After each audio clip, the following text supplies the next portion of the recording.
All right, everybody, welcome back. And let me tell you what, my next guest here, it's an absolute pleasure to have her here. She's been playing soccer since the tender age of 4 years old. Some folks have even gone on Twitter and said that she is a modern day superhero, working as a graphic designer by day and a soccer dynamo by night. She was a 4 year starter, a varsity letter winner at Pickerington North High School, moved on to Ohio Dominican University, where she claimed basically any Great Lakes Intercollegiate Athletic Conference honor that you can name, and was named to the NCAA Division II All Midwest Region Third Team. She coaches for a high school team here in Central Ohio, and when she's not all doing that and finding a cure for the coronavirus, she plays and wears the captain's armband for the United States Women's Beach Soccer National Team. Please welcome Megan Wharton. Megan, how are you? I am good. It was sunny today. It was great. Good way to kick off the week. It's a good way to kick off the week, but I'll tell you, we're not allowed outside yet, which is kind of a bummer.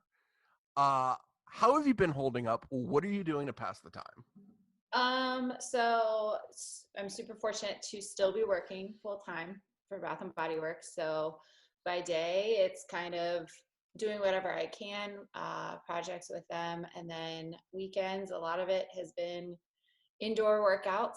My trainer's doing a bunch of virtual stuff, which is awesome. She's been great at adapting to everything that's been going on right now. And then just trying to social distance while being outside. There's volleyball, sand volleyball courts within running, biking distance downtown where I live. So trying to get out there as much as possible, but with, of course, Ohio weather, not always promised. Yeah, I mean that's one of the things, and I think like you say, I'm privileged to still be working too. Albeit that essential paycheck doesn't look essential sometimes. I'm just kidding. I'm not throwing anybody under the bus there. But you talk about social distancing. Hey, have you seen friends, family, anything like that since this has all started? I've seen a couple friends, again, just trying to be like safe with the whole 6 feet and everything. And I've seen my parents, again, kind of social distancing, walk into the house, hang out with them for a second and then leave. But other than that, it's been a extremely small circle for the past, I think the countdown is what, like 48, 49 days I right lost now? count. I lost count. Yeah. Isn't that something though? I mean, I come from an Italian family, so it's always predicated on visitation, eating, sharing a meal, stuff like that, and it's no more right now. I mean, it's relegated to sitting out on the porch talking, and then it's literally it's like when you just have that, it's like a 2 hour visit and you're in and out. So I mean, it kind of stinks in that regard, but I would love some of mom's pasta sauce, to be honest with you, but yeah, it's interesting. But let's pivot here and talk about your career, because I know I get a lot of kind of jokes thrown my way with everything that I do, but you are really something. I mean, let's be honest here. You are doing graphic design. You're also working freelance at meganwharton.com. So, shameless plug there. You're working freelance, you're doing stuff like that. And then you said, "Oh, by the way, I want to play soccer." But let's backtrack here. Graphic design is kind of an all encompassing sort of thing. And, you said you work for a pretty prominent brand here in Columbus, which everybody knows. But in your best effort, in less than 250 words, I'm just kidding, there's no cap here. I'll try. What does being a graphic designer entail? Um, let's say a lot of patience would be the first part.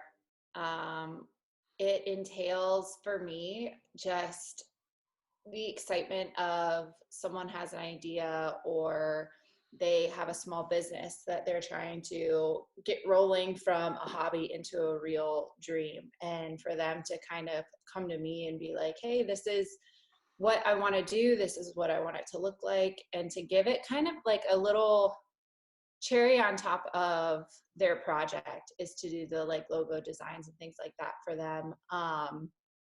But also I think one of the biggest things with my full-time job, working for a larger company, it's exciting to be able to see basic product that you're used to every year, same scents during the seasons, Oh things yeah. like that, and be able to problem solve and make it even more exciting this year as it was last year.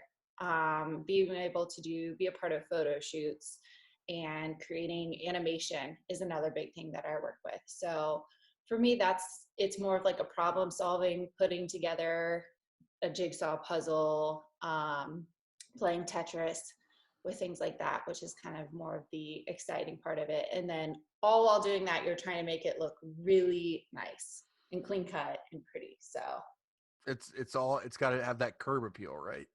exactly, yes. So I've been privileged. I had somebody at my line of work drop off a bunch of Bath and Body Works hand sanitizers, and I think the one I'm quite fond of is Spooktacular was one I think that they had in the but it was fresh water for men, or fresh water for men, I think was the I'm a big fan of that one. That one smells like I put it on, I'm like, I feel like a man, like I'll let our merchants know that I, you I have feel I feel like I should get like a beard, and I normally have a beard. I don't have one right now because I got bored, but like I feel like I should be like a burly man, like I'm ready to go chop a tree down or something like that. So that's a fun one. I like that. Spooktacular's kind of fun too, just because of the name. I love wordplay. I really do. So no, I mean that's cool, and that's something that I think a lot of people don't understand is when you have. I swear we're a sports podcast, guys. Stay with me for a second. we'll get But there. you know, that's one of the things that I think people don't have an appreciation for is sure, yeah, you log on to a website, you see all the things moving around, spinning around and all that. But there's somebody out there who painstakingly, as somebody who does Photoshop, Premiere, and all that stuff, there's a lot of layers that you need to put down there, and you need to Oh, do the same design and repeat it several hundred times just to get something to move. And it's just the painstaking detail that somebody has to go through for that is just hats off to you, because I'm not that patient. There's a reason I'm a photographer and I need to freeze things at 1/1000th of a second. But hats off to you on that one. well, thank you. I Oh appreciate my it. oh my goodness. All right. Now we're getting into the sports talk, guys. All right, everybody, come on back here. I know you Here we left the room for a second. You're probably driving to work and you're like, oh my God, I lost 5 minutes of my time on this. Anyway, so we talked in the intro, in that illustrious intro. You said, I want to play soccer at age 4. What drew your attention to the beautiful game? go. Quite honestly, I think it wasn't all of my cousins, because when I started soccer, I was living in West Virginia at the time. Oh, real? What part? Right outside of Charleston Okay. in Cross Lanes. The gold domers. Yes. Oh, Okay. yes. So I think like all of my cousins were all doing like dance and tap and gymnastics and things like that. And for me, like it just wasn't my thing. Okay. From the get-go, I was never Two the front feet. costume. Just two I was two never right the foot. Pretty much, I'd Okay. say so. Like they did the cheerleading. I was just never the costume, the glitter, the fake makeup and things like that. So there was a small little league, like the little rec, little Timbits you see here in Columbus. Nice. Yep, Nice. there was a little league. And it was myself and another girl, and we were the only girls on the team. Mhm. The rest were boys. So I pretty much started, my parents had to sign a waiver because it was supposed to be a league for starting with if you were 5 years old. Mhm. But because I was 4, my parents were like, "Oh no, she'll be fine. She'll be there." But they did have to sign like a little, almost like, Please all don't right, sue us. yeah, exactly. So, but yeah, that's how I started, and I remember having like it was a great coach because it was that rec mindset, but they also tried to really kind of work on basic passing, Okay. putting foot on top of the ball in order to trap it and things like that. And again, there's another girl on the team, so it was kind of like, oh yeah, we got this. Like we got to show these boys up. So I've talked to people kind of at various levels throughout soccer development, and we've all kind of come to a unanimous consensus that young women, girls in this instance, Mhm. training with boys, do you feel that that gives you kind of a tougher edge a little bit? Because I see a lot of players, and you've seen a lot of my players, I say my players loosely, but you've seen a lot of our players play with kind of a tenacity. And if you look at them and you sit them down and you say, where did you play? Oh, I played club with these people, or there wasn't a level for me as a female athlete, so I had to jump over to the U12s and play with the boys. Do you think that kind of getting that start in a boys league helped you out to be kind of more of a tenacious player? I absolutely do, because I think it has a lot to do with building that competitive work ethic. Just because I don't think coming from coaches or other parents or things like that, you ever feel that being a girl, you're not as good. It's more of like the other boys on your team. They're probably not gonna pass you the ball. I mean, definitely not at 5 years old, Mm. probably. So She's it's one got of those cooties. things. I don't care Exactly. if she's wide open. She's got cooties. Exactly. So it's one of those things where at a young age, you're kind of like, wait a minute, like, I'm going to show you that I'm just as good, if not better, and I'm going to steal the ball from you right now. I like that. And that's a thing too that I've noticed too, spending time, the levels that I've been at, the people Mhm. that you and I, the mutual friends that we have, that I see women go into tackles. I mean, constantly. I mean, I'm at training Mhm. sessions every day, all that stuff. But some of them, I just look and I'm like, holy crap. And I'm not saying crap at the time, but it's just, you hear the flesh on flesh or the bone on bone. They get up, they look, and I'm like, and they get up, they're like, you good? Yeah, I'm good. And I'm kind of sitting there and I'm like, I would be down crying right now. Like, what the heck was that? Did anybody get the number of that semi truck? But and that's the thing I think that is good. And hot take, I think it's universally accepted that women are fiercer tacklers than men. And I think that you look at the Julie Ertzes of the world, the great holding sixes of the world. You Mhm. look at great center backs. I'm trying to think of who's a great tackling center back. Abby Dahlkemper is a great tackling center back. It's just universal. It seems that women aren't afraid to take the chances. And you have the Neymars of the world that if they feel anybody even get a fiber of their sock, they're going to See, go it's their running fault. 25 yards down the field and go, oh my God, I just got murdered. Yeah. So, no, and that's a thing. And I think that's a great thing that a lot of folks, not to get on a soapbox, but I think that's where a lot of folks kind of miss out on the women's game is it is a more physical style and there's really no fear. I mean, gosh, if you Yeah. look at it, Becky Sauerbrunn got busted open during the World Cup, and everybody's sitting there going, "Oh my God, she's a badass." Sorry, Yeah. everybody, we're actually swearing right now, but I remember looking at that and I go, "Not Brune. Brune's like the smart one. She's not supposed to be the if it's Ertz, I'm expecting Ertz to be like yes, give me more blood, but Absolutely. that's I'm again we're off the let's go back to the youth circuit where it's less violent and everything is peachy. um so when you and I spoke originally, I looked back at when I wrote that article. You were so great to sit down and answer some emails for me. That was last year at this time, if you can believe it. Holy moly. Oh my um gosh. It you talked about brownies after you scored your first goal on the soccer field. was. Was this a pre-negotiated deal with your parents? And what do you remember from that day? I'm almost positive what was a pre-negotiated deal. My parents were never like, I'll give you $5 or anything like that. It was always like something that was out of the ordinary, which again, brownies, like that is one of my weaknesses. So it was Are you a double fudge kind of gal, or are you like a no, just give me the single layer of like, just single layer icing? brownies Okay. with, I'll do like the chocolate chips in them or like salted caramel chips are good too. I'll No, dabble there. no, you can't put cashews or anything in there, No, right? I'm not, Okay. no. Mm-mm. Thank Nope. you. You're a human. You're a human. I appreciate that. Right? So it was hilarious. I wide open goal. And I remember it actually, and I don't know even know how I remember this, but like it came from my left side. This I isn't the passed only it goal I'm going right to in. ask you about too. So go That's ahead. fine.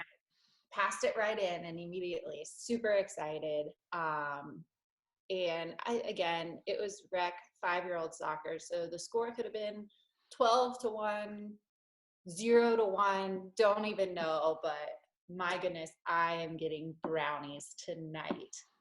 Did you? So it was, there's actually a picture that I have. My mom's old, like old school 90s house, everything, making brownies. And I am just all up in there, like, better, Yep, doing it hopefully. right. Quality control. Let me throw a finger in there real fast to just test out the batter.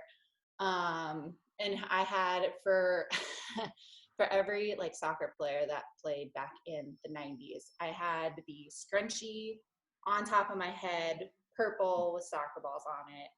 Was it I mean, neon too, like the bright neon ones? oh yeah, for sure. Okay. For sure. But my parents were, I mean, absolutely awesome. And when the brownies were done, like I said, I'm not really a big icing or anything like that. So they just did a tiny little layer of like the chocolate fudge icing. But Clutch. then in white icing, they wrote out Goal Girl with the cutest little awkward, I tried really hard to draw a soccer ball on it. Yep. And I think there is another picture of me like with my face right by the brownies.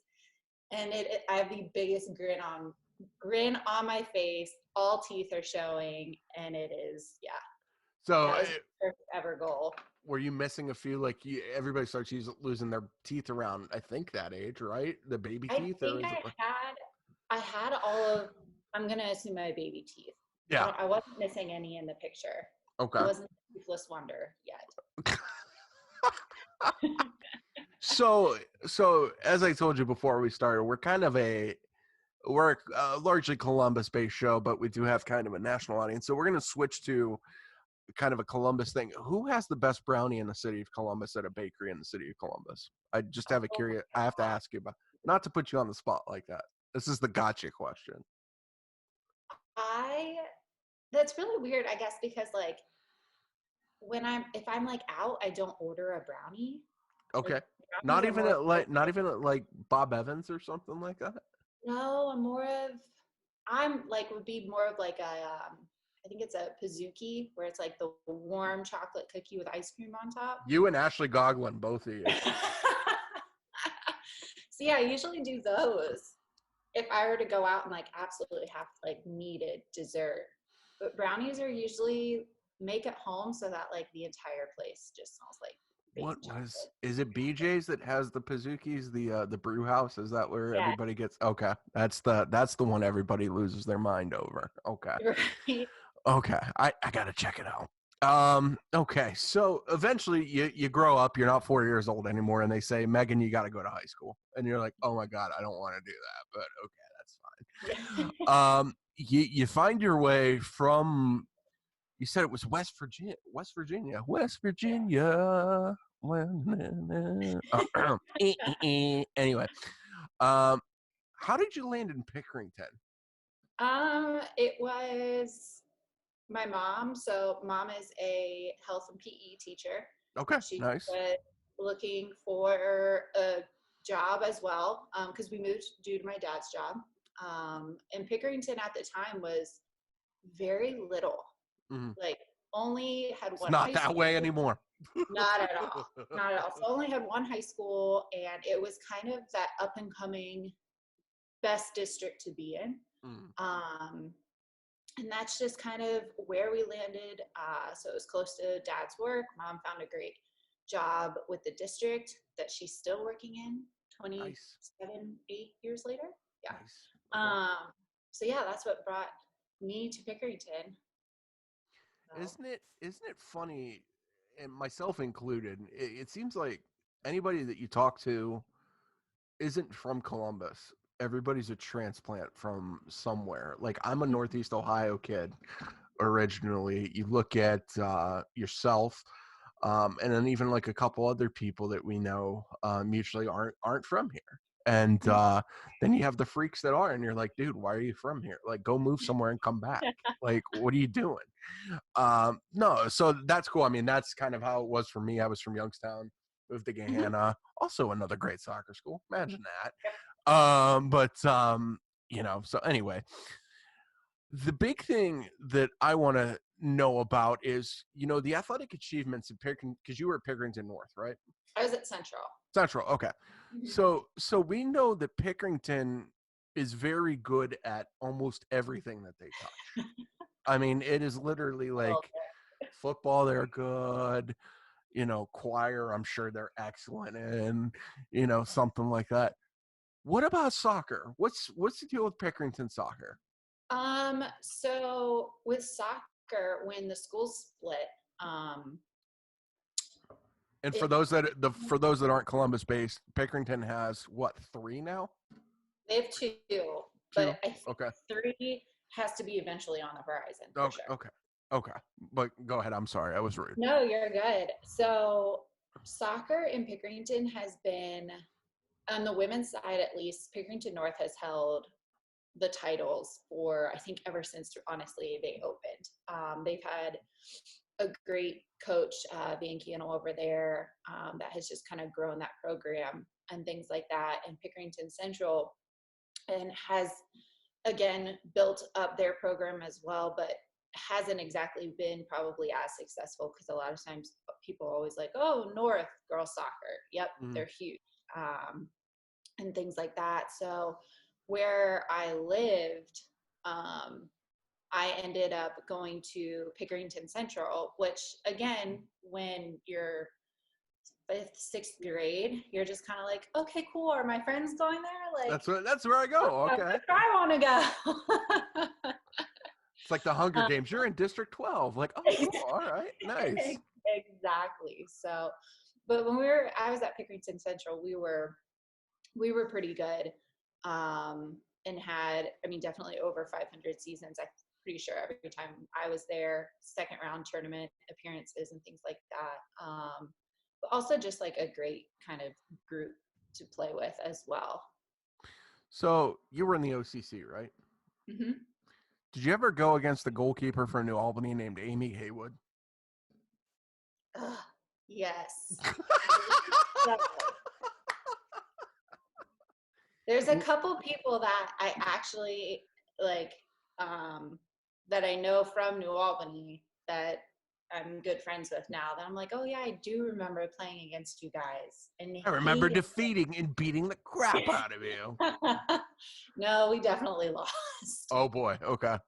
I'll have to ask you because there's a couple names on New Albany. I'll have to toss a few off when we get off the show here. But uh, so you found your way. Speaking of Coach Haywood, you found your way to ODU, and one thing I noticed about as your time there, ODU is a good school, and it's no secret I landed there. I don't ever shut up about the place, to be honest with you, but um, it's a great school. It's a great campus. There's great people there. You can attest to it. We've both met excellent Yep. people. It's brought us together. But the thing is, when I first noticed, and I think that's probably why Amy brought me in, was nobody knows about it. Why doesn't anybody in Ohio, in Columbus, know about Ohio Dominican University? What can we do to get the good word out about ODU? Uh, I mean, I think they're already kind of starting a new trend with reaching out to alumni in a way that's more exciting, makes us a little bit more excited to be like, yeah, I'll come back for that. That sounds awesome. Whether it's alumni games, I've talked with the director of alumni relations, and she has seemed awesome about things, future plans, things they were doing this season, and things like that. But I think also just like the marketing for ODU, you're stepping into it. I know when we were playing at ODU, we didn't have cool photography at our practices. I'm really That's jealous not of all those I do, but no, I'm just kidding. folks. Other I'm not. duties is assigned, Megan. That's how the job description goes. But I think just continuing the athletic department. The athletic teams for ODU is the biggest thing because, again, that's kind of, you build a culture, especially with a school that small, but brings in very talented athletes, not only I know in women's soccer, men's soccer, but football, Mhm. volleyball, and then the basketball programs as well. So I think just continuing to push the athletics would be a big thing. Yeah, and I mean it's funny because everybody associates the Scarlet and Gray School down in the middle of town usually is the big powerhouse. But and frankly, I think I was a little jaded too prior to really paying attention to what Division 2 and Division 3 athletics could bring. But there are some really talented kids, and there are people that are not necessarily wanting to be five deep on the depth chart, and they want to play Yeah. right now. And that's one of the cool things too is where you look at players like, I'm not going to name names, but if you look at our roster, we've got a great forward who is just very dynamic, dynamo, Mhm. could probably play, but it's just she's not going to probably be afforded the opportunities because she just simply wouldn't get the exposure Yep. if she goes to a D1 school or something like that. And that's a great thing too. And I think especially you touched on it brilliantly too, is ODU is a family. That's a thing where it's you know, you can actually talk to the head coach of the football team. You can talk to the athletic director. They're readily available. All you have to do is go knock on their door. Yeah. Just say, "Hey." Absolutely. If people I don't think understand how easy and how personal the atmosphere is, and it's Mhm. like, sure, you've got the athletic side, the academic side. I imagine it's very similar. I won't know until fall, but but and even too, there's if you're down on your luck, there's a priest or two there. You can pray Yeah. with a couple of nuns if you want to. I mean, there's literally Whatever floats your boat. It is if you, if you're having a bad day, just go to ODU. It'll get better. Plus, there's like a Jimmy John's nearby, so I mean that's great. Everybody wins. If you're a vegetarian, I'm sorry, but they have things for you. But if you want meat, we can get you meat too. Anyway, let's get back on track because oh my god, I've clearly lost my footing here. So during your tenure in black and gold, Miss Wharton, I don't know if you know this, but I'm sure you've seen this beaten to a drum. Your ODU defense ranked third, or excuse me, your ODU defense was ranked second in the GLIAC. That's the Great Lakes Intercollegiate Athletics Conference. By the way, just one of the weirdest conference names I've ever seen in my life. You rank second in the GLIAC with 15 goals, a goals against average of .75 and 10 shutouts. Your stingy defense earned you all GLIAC second team honors and a spot on the NCAA Division 2 All Midwest Region third team. There's a lot of good programs in Division 2, Megan. There is Grand Valley. There's That McKendree. was going to be my first one. Would be Grand Uh, Valley. there's Grand Valley. There's McKendree. There's Yeah. Truman State. There's us. There's Finley. What does that mean to you to see, like, even at this time? I mean, going back to Grand Valley, everybody knows Grand Valley is the gold standard in D2 right Hmm. now. Looking at the runs in the GMAC, I mean, the GMAC teams, I can think of the GMAC as stacked. The GMAC, you could come with the preseason rankings at the start of the year, and they're going to look completely different by the end of the year because Yeah. whose one might be 7, whose 8 might be 2, and it's all what does it mean to you to be in such a league, not to get back in the time machine, but to have those accomplishments be recognized at D2 amongst some of the biggest names out there and get your name on the Division 2 All Midwest Region third team? It's exciting in the fact that, so when I was recruited to play at Ohio Dominican, I was recruited as a center mid. No kidding. Yeah, specifically as a defensive center mid. And it Don't take wasn't. it the wrong way. I'm glad you didn't play that. No. Don't take it the wrong way. So, and I was always the 12th person, first sub off the bench during my freshman year. And then we were in an independent conference because we were transitioning from NAIA to D2, which was an amazing experience because we got to play, like you were saying, like just because you're D2 doesn't mean you are focused on D2 schools that you're going to play. Like we played Wright State, and we played other D1 schools because we were allowed to mix up our schedule at the time because we were independent. But it was independent tournament, and it was semifinals, and our left back actually got injured with an ankle. And coaches, I remember looking at like after the game, the coaches, she finished out the game after the coaches talked with me, and they're like, can you play left back? I was like, yeah, sure. Inside, I was like, Okay. oh, okay, like Okay. maybe we're gonna try this. But they knew that I had a left foot, so I think that's why they put me there, and they knew I was very defensive minded. I've always loved playing defense. So yeah, it was finals for conference tournament. Kicked off my career as a freshman at left back. Isn't that funny though? Because you look at the coaches in general and you sit back and you go, yeah, Megan, we got you in here to play defensive mid, but did you ever think about doing left back? Did you ever? Oh, meanwhile, while you're at it, you want to play the 9? And you're like, hold on, let's pump the brakes here first at at left back. But it's just funny because you look at coaches and I think this talks about all these young players that we see come through here that don't have the confidence of. Not many would say, yeah, absolutely, I'll abandon my position and I'll go to left back. But you had the presence of mind to say, yeah, I'm going to go play greater for my team. I'm going to go do something for the team.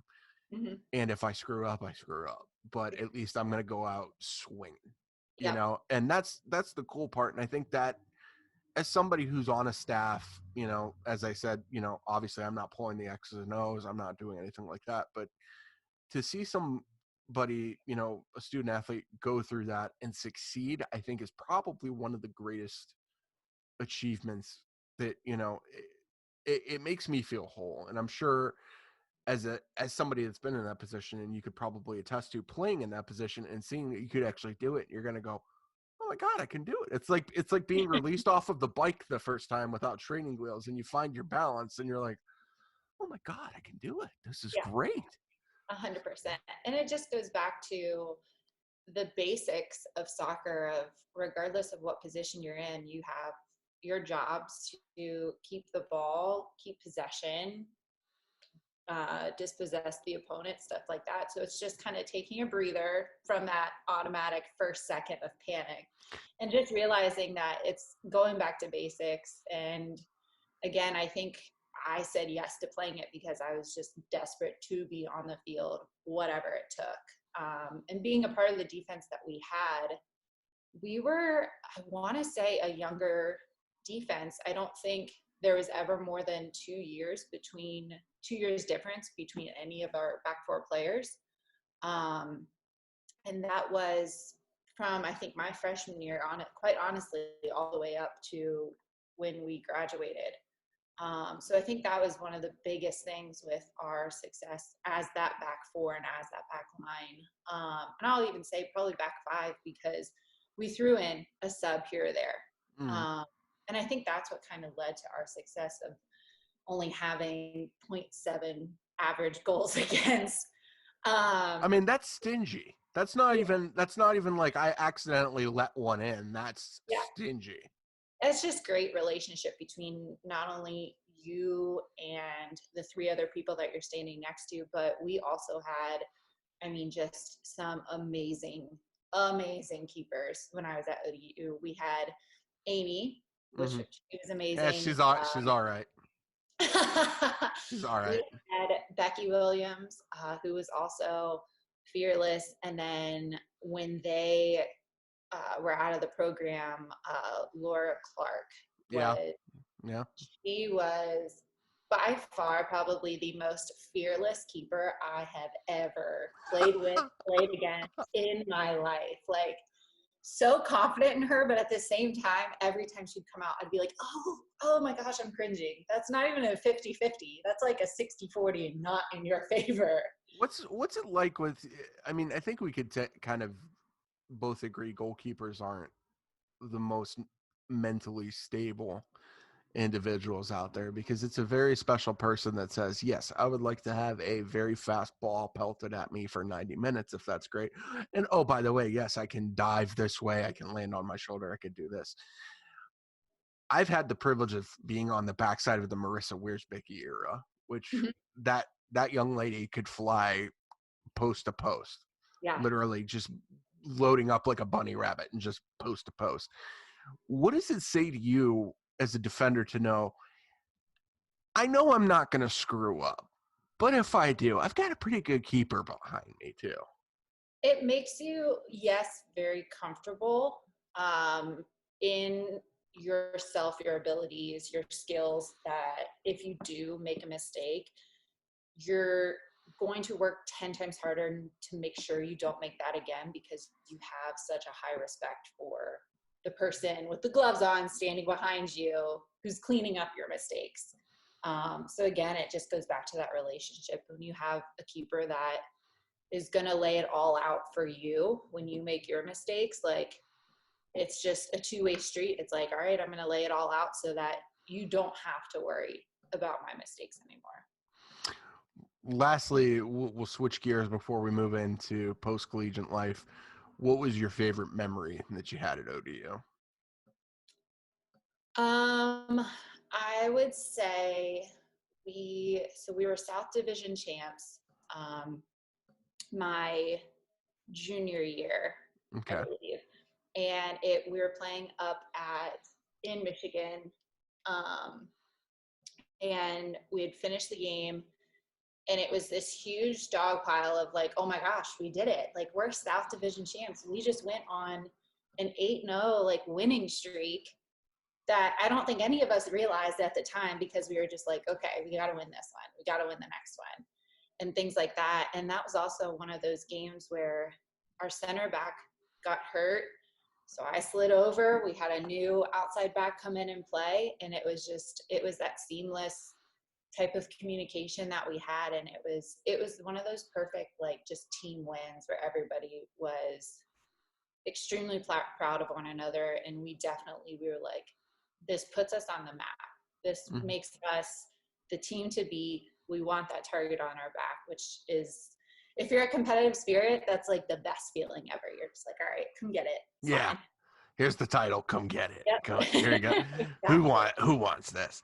Um, so I mean, obviously your years in collegiate athletics were awesome by the sound of things, you know. So you come the time 4 years later, and they said, Megan, you got to get your diploma. Get out of here. Thanks for the money. It's been great. Get out of here. I'm kidding. Anyway, but maybe they do that. I don't know. Um, The so world, you never know. so the big thing that I'm sure you and I both hear, and it's those first initial months after graduation, you come from, you said, this competitive spirit, and Mhm. suddenly you can't be competitive inside of a cubicle while you're working, because if you scream at the monitor while you're graphic designing, people look at you funny and they're like, what the heck is she doing, dude?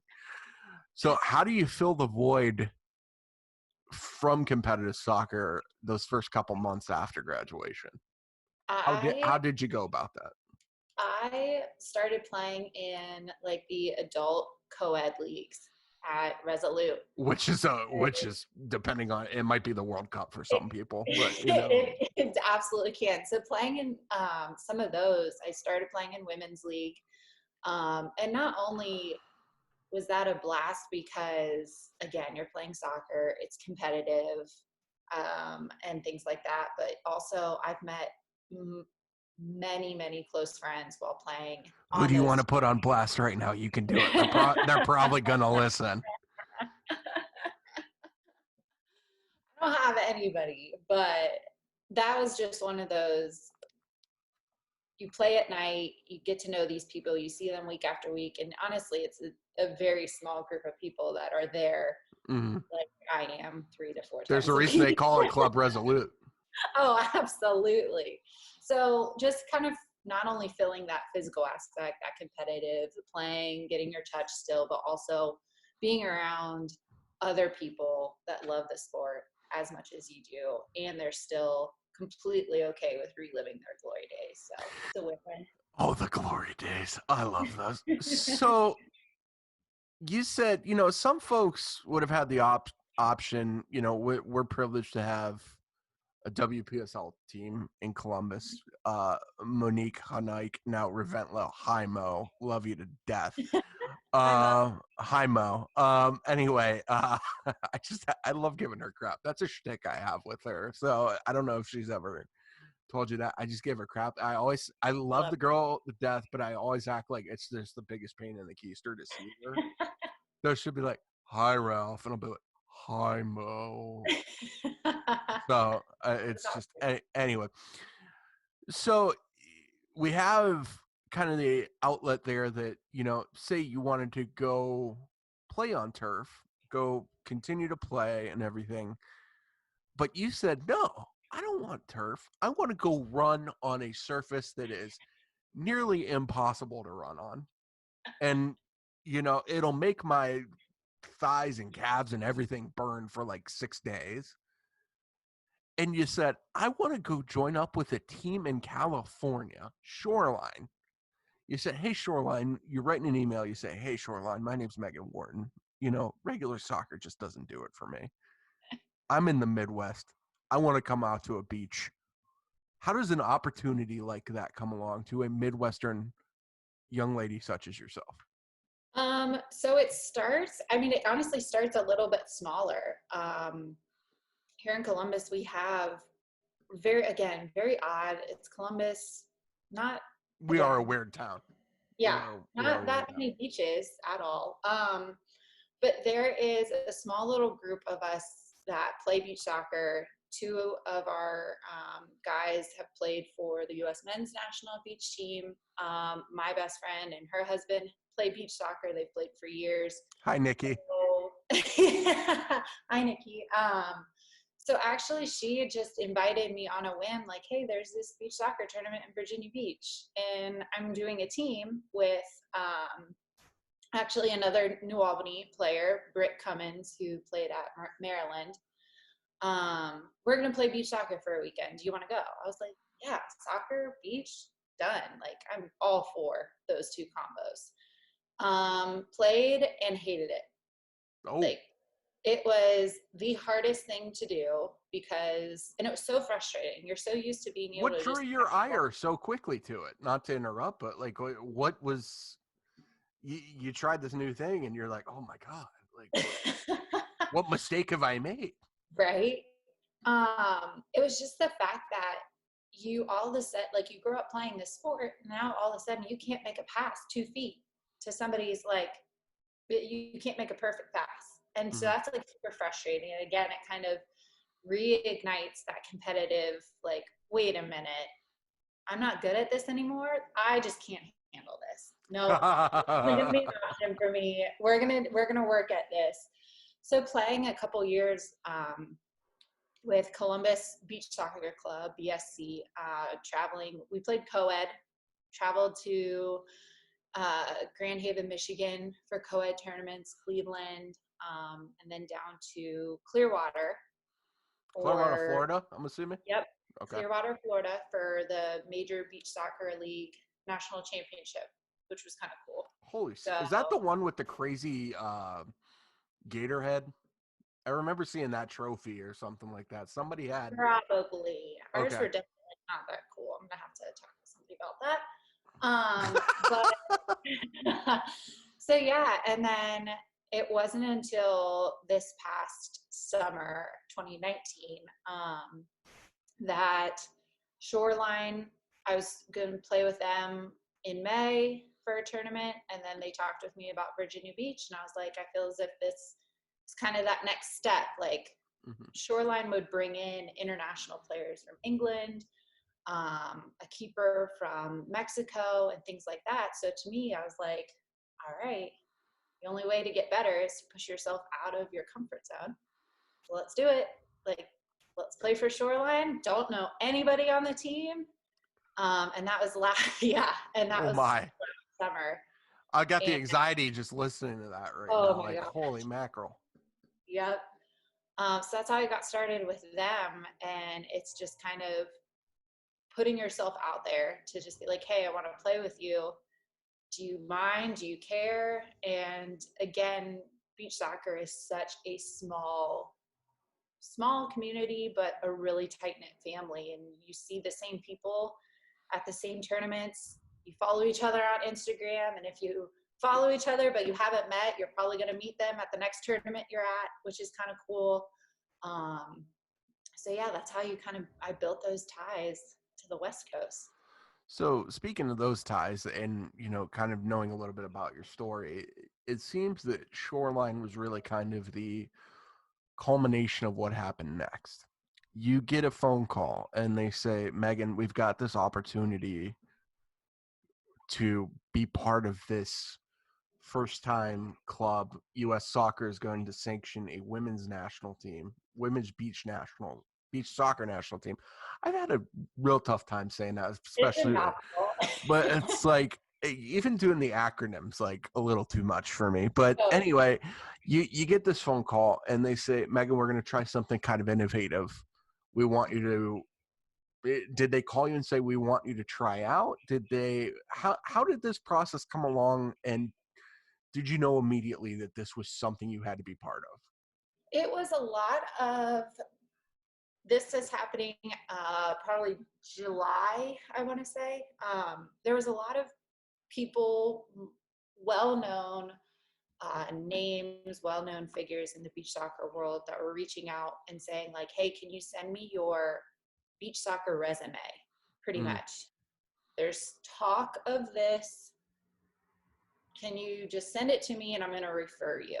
Because mm. so a lot of it was who has seen you play already, who is confident in you playing, and just kind of like the facts, the tournaments you've played in, and the history to back it up. So it's like a Um, showcase basically for any other yeah, situation. exactly.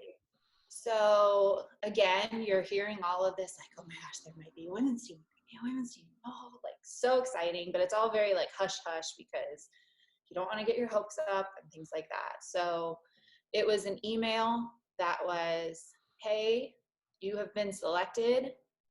Can you go to this tournament in El Salvador? These are the dates. And you need to get this 58-page physical by US Soccer done within like 2 days. Do it, yes or no? And those were like honestly the biggest questions they asked. They were like, can you travel? Do you have your passport? And are you like medically, physically capable of handling this? Cool. Okay, great. So that was, I want to say like late July. And it was just a flyby of like, okay, well, I have to like, I'm out on the sand every single day, working on this, working on that, working on fitness. And then they sent out the roster to us, Mm-hmm. which is an amazing feeling, hands down, is getting like US Soccer letterhead with your name in a left-hand column, your number, and things like that. And That so that was exciting. typeface. Yes, That exactly. So, and then they put out the article. US Soccer tweeted that they were adding a women's beach soccer team because they've had a men's team mm-hmm. for about 10 years now. So for them to add a women's team was huge. And it was just so surreal reading your name in an article put out by US Soccer, which you can't really put into words. Yeah, and I mean, I can only imagine that because, as somebody that's on the other side of that, on the media side, and taking a look at that, you hear about these stories about. I had the privilege of talking to Sofia Huerta. I don't know if you Mm-hmm. are familiar with her at all or anything, but Yep. she had the federation change from Mexico to the United States, and it happened during the course of an international break, I think in 2018, roughly. Mm-hmm. Um, and she said kind of similar to the same thing is, you see your name on this list, it's surreal. And then suddenly, Yeah. she had the privilege of playing for and against the United States, which is history making itself. But you come out to basically, they say, can you go to El Salvador? I mean, what do you tell work? What do you get into that with work and say, hey guys, like, I'm going to go compete on an international scale tournament. I'll see you guys later. I'll be back. I'll see you guys later. So I originally just told my direct boss and was like, hey, I'm going to be gone just for like a week. Um, I'm going to be playing for the U.S. Women's Beach Soccer National Team in El Salvador. And I've taken off work like a Friday or a Or a Monday to concert or something like, no, I'm for, just kidding. for their actual tournament. So they've known I played and things like that. And she was like, oh my gosh, this is amazing. This is so cool, super supportive. And then like 20 minutes later in our staff meeting, completely blindsides me. And she's like, well, guys, Megan has a really cool announcement to make. So I announced it in front of our whole kind of department, and everybody to this day has been like amazing, so supportive. I got red, white, and blue Krispy Kremes last time I left for a tournament, which was really cool. But they have honestly been so supportive and just extremely flexible with making this passion work for me, which super thankful for. I mean, that, like I said, I just said it in, jest basically with, yeah, I took a Friday off for a concert. I did some, I took a Monday off. But you say, I'm going to go to El Salvador. I'm going to go, like the people you see on the Olympics, I'm going to be wearing their colors. It's going to be Yep. awesome.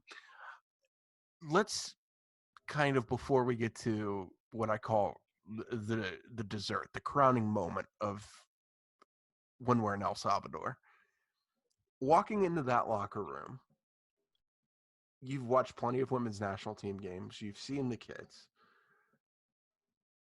Give me that feeling of what it's like to walk in, see that kit, and go, guys, it doesn't hit you. Does it hit you fully that your name's on that jersey? Or is it like, do you kind of just go into one of those like random moments of just laughter? Like, oh my God, this can't be real. Like, what is that moment like?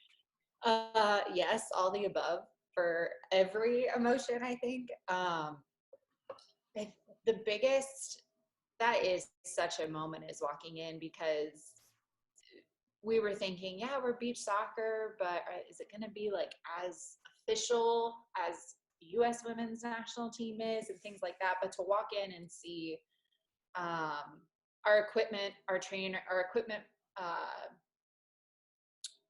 guy, our trainers, they're amazing. So we walk into the locker room and everybody's jersey is laid out in numerical order with your name and number facing up.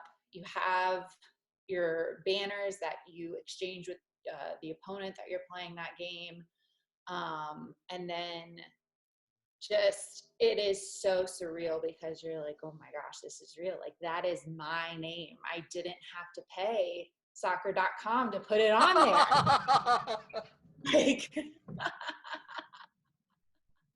That like normally I cost didn't me an added pay. $35 for that. No, I'm just... Exactly. So walking in and seeing that, it was like your eyes want to just like start leaking tears because you're so excited, but then you kind of want to be like, oh yeah, yeah, let's do this. Yeah. Exactly. But it's so funny because as soon as we walk in, it's really quiet. And this is our first game against Mexico. And you immediately, because we had a rule that was like no cell phones, things like that. Immediately you see everyone look around, reach into their bag, take a picture of it. Because I mean, that's just a memory that you want to keep forever. And for me, it was just like, let's do this. I have such like, it's such an astounding amount of motivation just to see your name on the backside of that crest. And then just having the captain's armband as well was just one of those goosebumps. Pump the brakes. Pump the brakes for a So second. Pump the brakes. You're beating me to the punch there. So, did you know going into the match that you were going to wear that? Or is that one of the conversations that you have with the manager about, moments before you step on and they say, hey, Meg, I want you to wear the armband today? So it was when we got to El Salvador, we were able to have one 45-minute training session as a team with our coach, like a day prior to starting the event. just to kind of, and again, to paint a picture, this was the first time that we had ever played together. Mm. Was 45 minutes before our, like a day before our first match. That's a heck of a schedule there. Yeah. So that day before, we have our training session, and at night we kind of just go over some film, go over some notes and things like that. And Eddie Soto, he is talking to us at the end, and he's like, "All right, guys, our captain for tomorrow's game is going to be Megan." And for a split second, I legit was like, Where's she at? Where's she I was going? like, "We have another Megan on the team?" And then like, and it was probably all over my face. And that's probably one of my favorite stories to tell, because I was just like, ugh. I did not come into it expecting to be captain, wanting to be captain. I was just so thankful to have it there. But then with that type of honor from Coach Eddie, who he's coached the guys team, and it was just like, all right, like, let's go. Okay. Like, Okay. let's get after it. I have a lot to worry about. I feel like I have so much to worry about right now, but you know what? Let's just handle it. So that is how the captain came about. And just, again, going back, seeing that armband was just kind of one of those, like, I'm on a bigger stage now, and I hold kind of this armband that puts me at a higher respect level, in a way that I have to not only be there for my team, lead my team, but I'm kind of, a lot of eyes are on me at this point. So you really have to just kind of focus on why you're there, how you act when you're there, and things like that. So, but I just remember being like, there's another Megan? Like, oh, Megan Smith? right? Megan Smith, are you here? So you get out there, you're all suited up, you've got the armband on, you're stepping out onto the pitch. Do they call it the pitch still there? Pitch is field, pitch Okay. or field works. Okay. So, I mean, is the sand cold? I mean, do you feel like, oh my God, the fans are probably raucous? Like, what are the first couple moments like when you step onto the field there?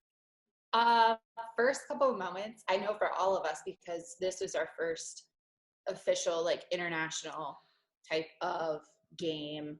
There are certain walkout methods. There are certain things you have to wait for and things like that. So I think all of us were just like, okay, don't step out of line.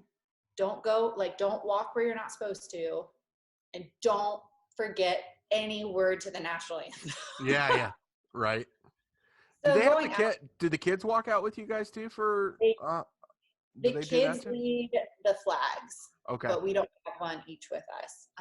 But walking out, it's just, your heart is racing. You are just so nervous, but at the same time, you're trying to, like, calm yourself down, like, take it to a couple of deep breaths. And honestly, it's just like, all right, can we get this over with so we can, like, get into things like that. So you get into the game, you guys get settled in, and you know where I'm going with this. You're crashing in a little bit. I remember watching this game because I was freaking out when this was. I was texting Amy updates about it because I think she was like on a recruiting trip or something like that. So like I was literally watching the game for her, but I was watching it for me too. But I'll never forget. There's this skirmish in front of the net. The ball bounces back out. I see you, and I go, holy crap, she's there. I go, if she gets every bit of this, I go, it's in. Like, there's no question about it. And you come screaming like a banshee out of nowhere and just unleash this top, like, upper 90, just under the crossbar. Goalie had no chance at it. I tell the story from my perspective, but what was it like actually being there in that moment? It was one of those where it was like slow motion, 100% from start to finish. You see Sam Whitman goes into kind of like a tackle with the keeper. It pops out, and one of their players hits it. But of course, with sand, you can get a clean hit on it, and it might go 2 feet. It might go 20 feet. You never really know. And it sets me up perfectly And I just remember going in and being like, I'm going to hit this as hard as I can. And we're just going to see what happens. There was just like, I'm going to strike it here because it kind of set up weird on the sand. So I'm going to make sure I hit it properly so that I don't kill my toes and Mm-hmm. it just divots right into the sand. But slow motion hitting that. And as soon as it left my foot, I think any soccer player knows they can feel a goal as soon as that ball leaves your foot. And you just kind of get that feeling and it grows and it grows and it grows. And then it's just kind of confirmed when that ball hit that net. And it was just, oh my gosh, not like more like we just tied Mexico We for just this. died. We just Yeah. like tied it up. It's 1-1. And that was huge. But then running back to my keeper celebrating and stuff like that, I realized I was like, my gosh, this is the first like ever goal. And I think it was my teammate Liz that was like, that's our first goal. I was like, oh my gosh, there's so many things going on right now. I just can't think Because straight. didn't you run back and get like the far post? Because I think I remember you running back on the kickoff on the far post and just sitting there, and you kind of looked and I it's was, like it hit you, but then you're like you switch back into game mode again for a second, and you're like, you didn't have time to like sit back and just go, oh my god. yeah, because it's quick kickoffs and things like that. But yeah, going back to that goalpost, there it's just like bending over, catching your breath, and then just I think there's a picture where I have this huge smile across my face. What is the atmosphere like? Because I mean, you've scored goals in America, you've scored high school, college, stuff like that. But they play like in Latin American countries and stuff like that. They get into it. I mean, did they do any type of like I don't want to make a joke and say like Ricky Martin, but like, any like Baja Men, or did they play anything like really cool or energetic, or do you just like was You that just just so it's awesome with soccer. There's music that plays 20 like throughout the entire game. so it's like Um, futsal? yes.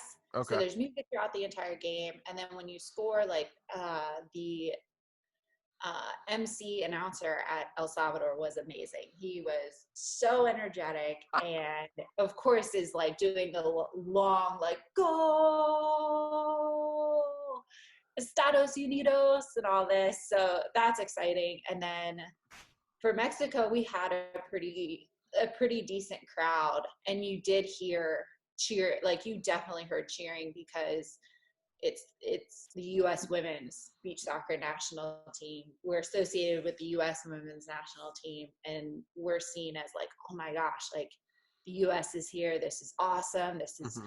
great for them to come to our country. We're super excited to have them and things like that. So it was just like an all around, extremely, very, very high energy atmosphere. Did the MC roll his R's when he did your last name? Do you remember? No, he did not. Oh, see, that's you gotta put the cherry on top of that one too. Like, Right. Rota, no, Rota. Oh, that's terrible. Oh gosh. Was a good effort though. Thank you. Thank you. I spent a lot of time with the Latin culture with Columbus futsal. Shout out, guys. Hey, guys, how you doing? We're saying hi to a lot of people today, but so you score the first goal, you do that, and then I remember talking to you a couple weeks after that tournament because I stayed surprisingly. I was like, why is she texting me? Isn't she on a different time zone or like, something like that? Because I would text you, I was like, holy crap, dude. Like, and you're like, I know, I'm here, I'm living it, dude. Like, which was just hilarious. I enjoyed that. But so then you start texting me, you say, don't say anything, but there's a chance something might happen. What was going on? What was going down? So we received um, just kind of like information saying, hey, there is a very, very good chance that we will be heading to Qatar for the World Beach Games in Doha. Things are not confirmed yet, but be ready for it. We later found out that another team had dropped out, and we had received the invitation to represent CONCACAF. So for the beach games, I imagine it works probably similar to probably World Cup qualifying, right? So CONMEBOL probably has a few representatives. CONCACAF has representatives. UEFA too, I'm sure. I think I saw a few UEFA representatives there. So that's awesome. But you think about this as somebody who has never traveled halfway across the world.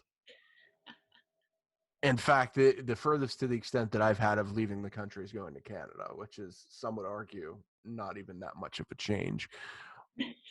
What is it like going halfway across the world, and what toll does that take on your body as an athlete? It was, I think we were all extremely excited to begin with, but it only takes standing in line for security for an hour and a half for that excitement to wear off pretty quick. But it was honestly, like I said, like our trainers, our coordinator, they were amazing in, hey, bring compression socks, try to get on Qatar timing as soon as we get on the flight. That way you're not as jet lagged when we get there. And things like that. And just, I mean, they were awesome with just making sure that we had everything we need. And again, even when you're tired and your ankles are so swollen from being on a flight for 16 hours, you're just still so excited to be there and to look around. And again, we were on the same flight as the US beach handball teams, both men and women. So it was kind of cool, like, hey, you guys have the same pullover that we do. Hey! What's your sport? And things Oh, like that. So just, I think even in the times where you're like kind of stressing or nervous or exhausted, just the excitement of being there and you're on your way there is the best part. so you arrive, and honestly, there's a culture shock a bit in Doha. It's a beautiful place. It looks wonderful, but I kind of, I need you to put on your Anthony Bourdain hat for a second. What was probably one of the biggest transitions that you noticed, at least difference from culture in the United States to what was in Doha? I mean, right off the bat, the biggest thing is the dress code while you're there. We were athletes, a part of a certain event. So we were allowed to, for those of you in Doha, Qatar, women, you are supposed to be covered from your shoulders down to your wrists, for religious reasons and things like that. So coming into that tournament, we were all freaking out because of course we want to be extremely respectful. But it was nice because where we were staying in the hotel in Athletes Village, they understood, like, you can wear shorts, you can wear short sleeve shirts, it's fine, and things like that. But that would be the biggest thing visually, just the dress codes. Women that are fully covered, and then the men have the white dresses and Mm-hmm. attire that they wear, and learning that certain headpieces mean certain statuses and things like that. But quite honestly, everyone there, when it came down to it, extremely nice, extremely just super thankful to have us there and to have us excited and to show. We had opening ceremonies in one of the, I believe, synagogues, that's what they would call it, Okay. mosques.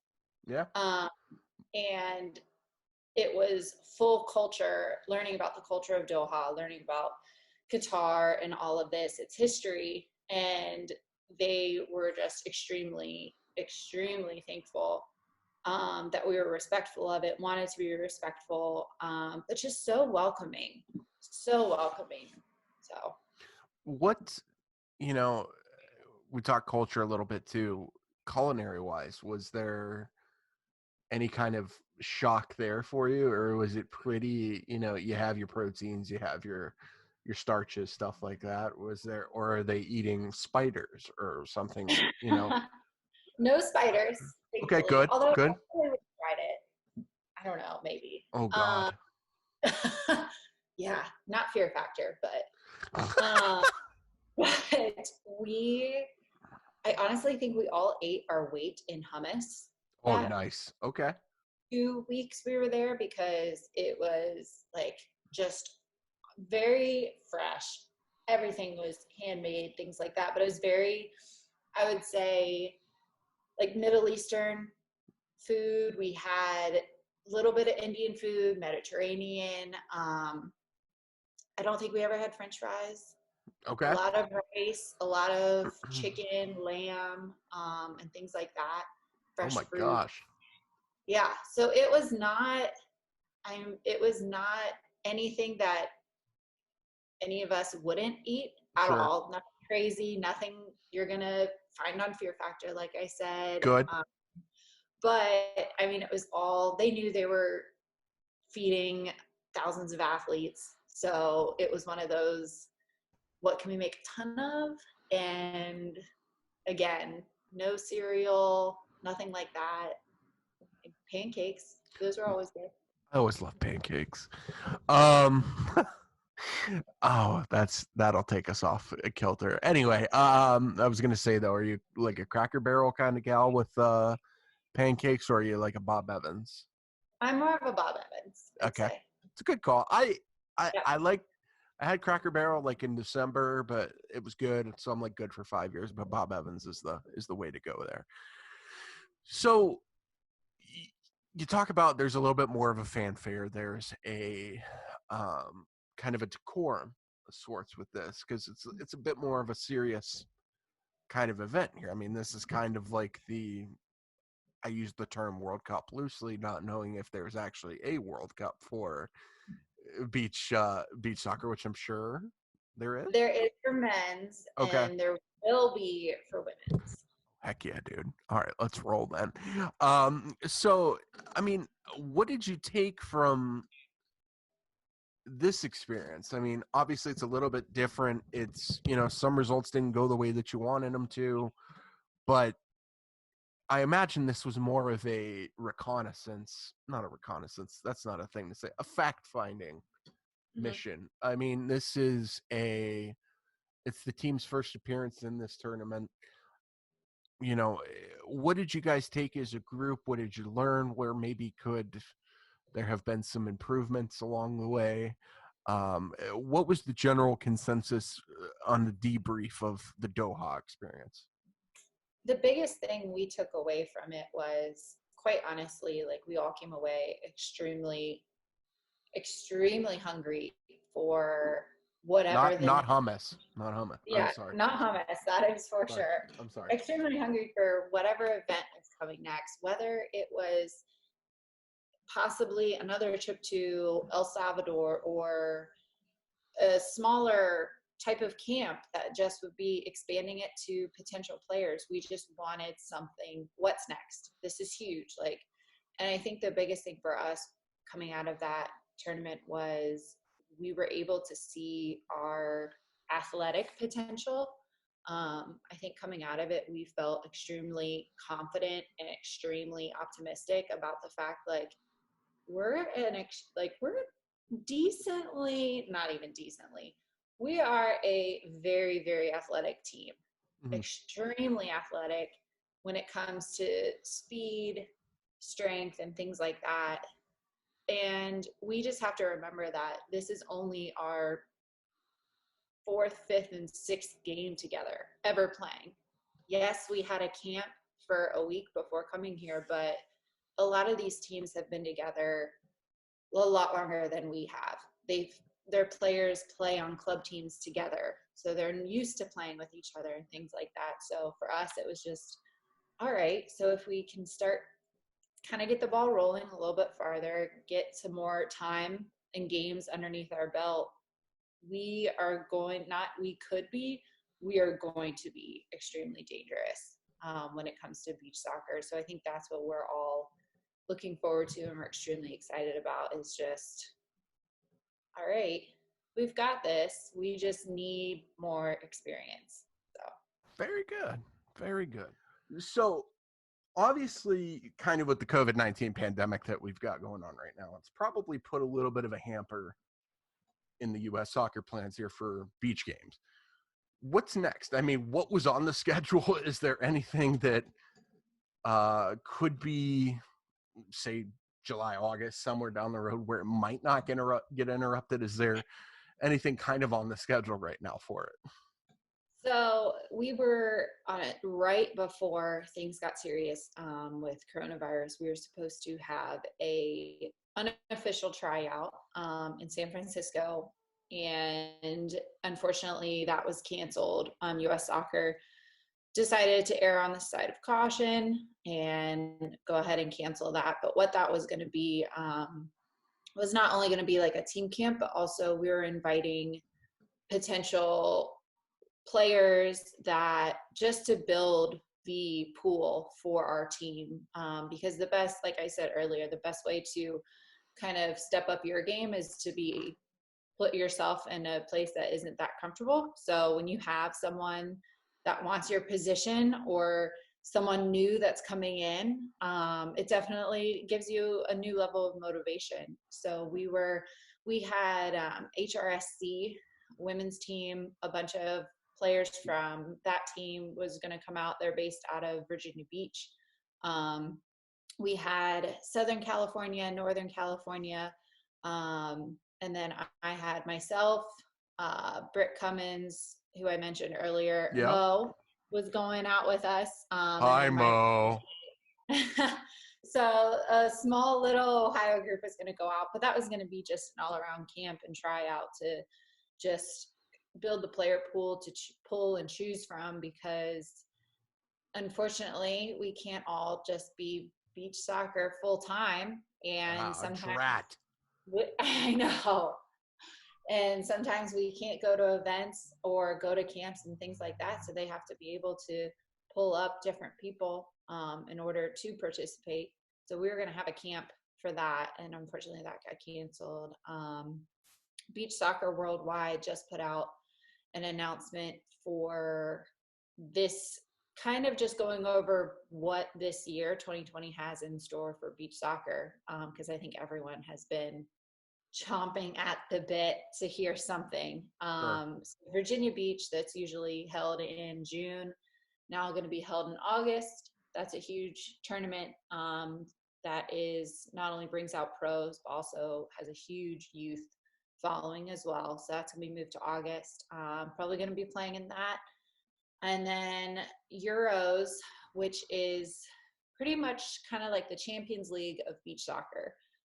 It's the best clubs from Europe play together, play against one another in this tournament, and they have a women's division. And originally that was supposed to be first weekend of June. Myself and Lauren Leslie, a teammate from the women's team, the national team, we were going to play with a team out of Spain. We were going to play with them. Moly. Yeah, so, but that is Euros. They were originally scheduled to be played in Portugal. I believe they still will be in Portugal, but they won't be until September. Okay. So even though there's supposed to be an El Salvador tournament that they're still holding, and even though August, September seems so far away, I think everyone is just extremely excited to at least have something to focus on. Sure. Because up until last week, it was just kind of like, right, Hey, what's next? What's hey, next? where Like, are we going?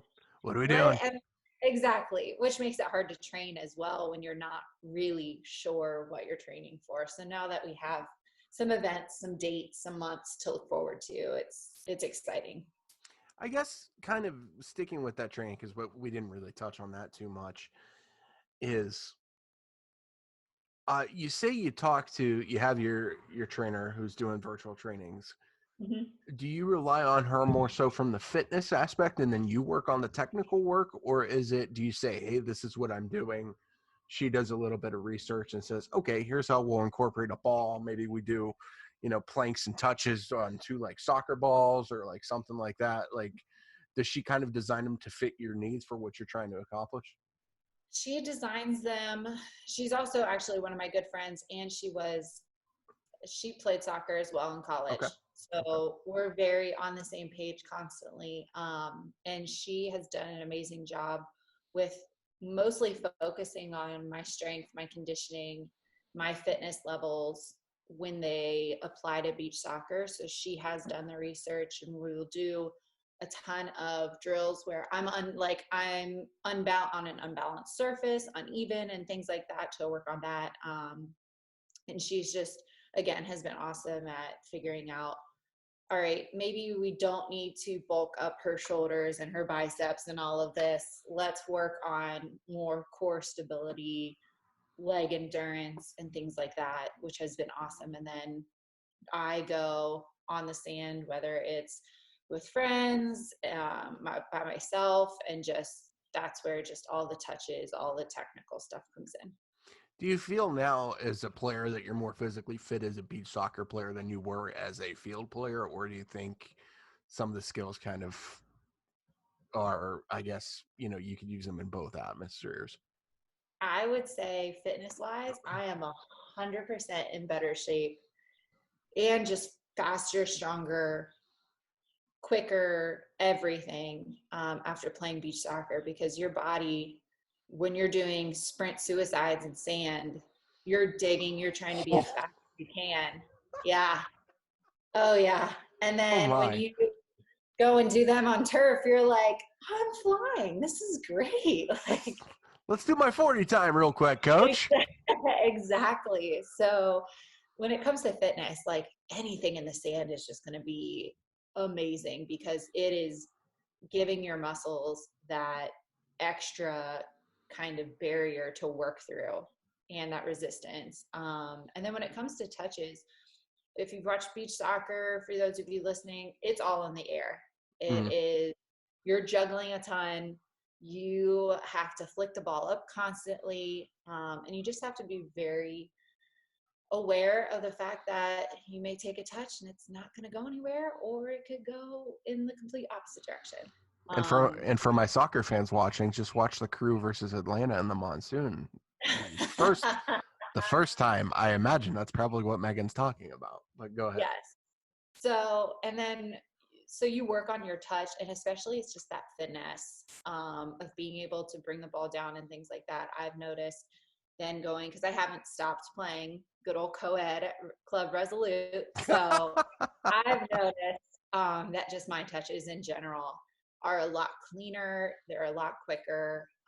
Again, just because juggling, I will go back to it. If you want to become a better technical player, juggling will never hurt. Okay, So, fair. Okay, mhm. we've talked plenty of soccer. Let's get off that for a second. Actually, we'll get off of it the rest of the interview. You're off the hot seat. Quarantine's over, Yes. whenever that may be. What is the first restaurant in the city of Columbus that you're gonna we would find Megan Wharton at? What's the first restaurant we would find her there? Ooh,